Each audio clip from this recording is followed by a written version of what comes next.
नमस्कार। आर्थिक गुरुकुल के इस एपिसोड में हम लोग पिछले एपिसोड के ही क्रम में पिछला एपिसोड जो आईपीओ और एफपीओ का था उसी के क्रम में यह जानने की कोशिश करते हैं कि जो शेयरों का आईपीओ आता है उसमें शेयरों की अपनी एक फेस वैल्यू होती है और एक उसकी प्रीमियम वैल्यू भी होती है।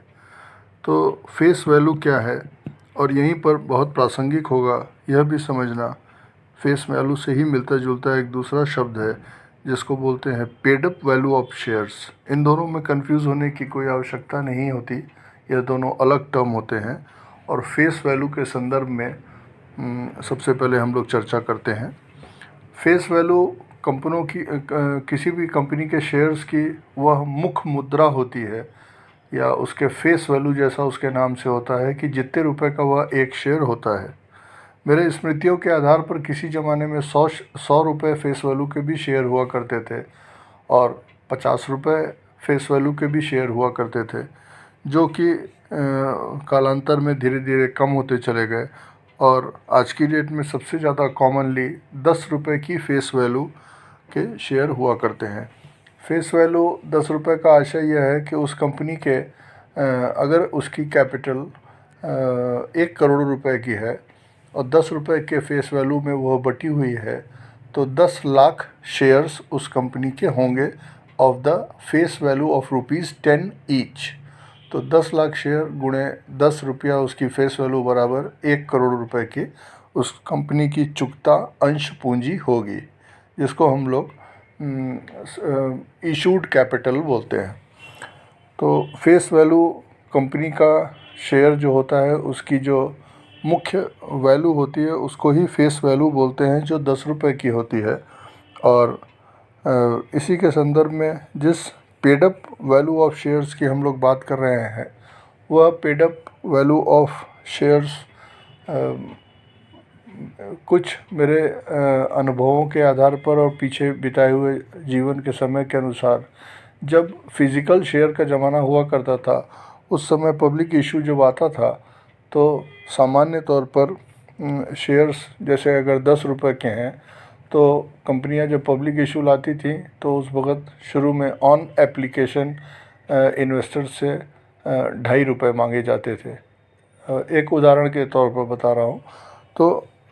उस शेयर की फेस वैल्यू तो 10 रुपये होती थी, लेकिन उससे ऑन एप्लीकेशन 2.5 रुपये मांगे जाते थे।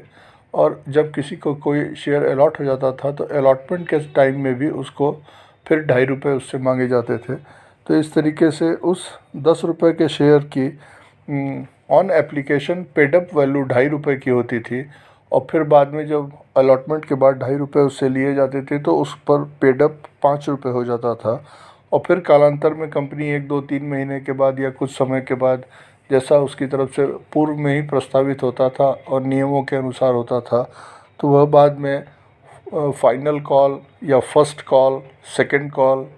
सेकंड एंड फाइनल कॉल के रूप में बाकी के बचे हुए 5 रुपये भी इन्वेस्टर से जमा करवाती थी। उसकी एक नियत तिथि बनाया करती थी, और जब 2.5 रुपये एप्लीकेशन पर, 2.5 रुपये अलॉटमेंट पर और बाद में डिफरेंट कॉल्स में बटे हुए बाकी के 5 रुपये जमा हो जाते थे, तब उस शेयर की फुल जो 10 रुपये की फेस वैल्यू हुआ करती थी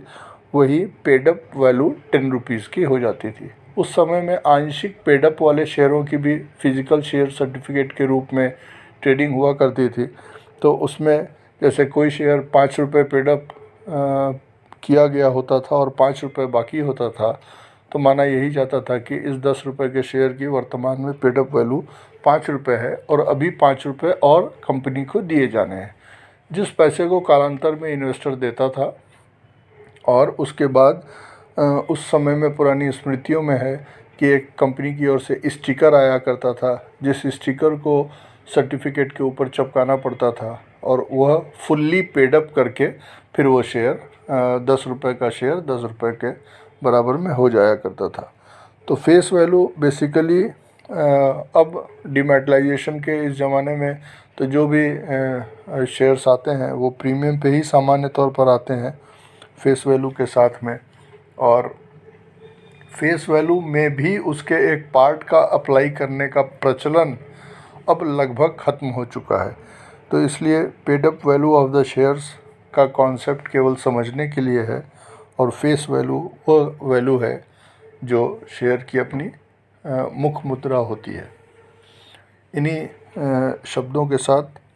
भारत के उज्जवल भविष्य के लिए शुभकामना करते हुए जय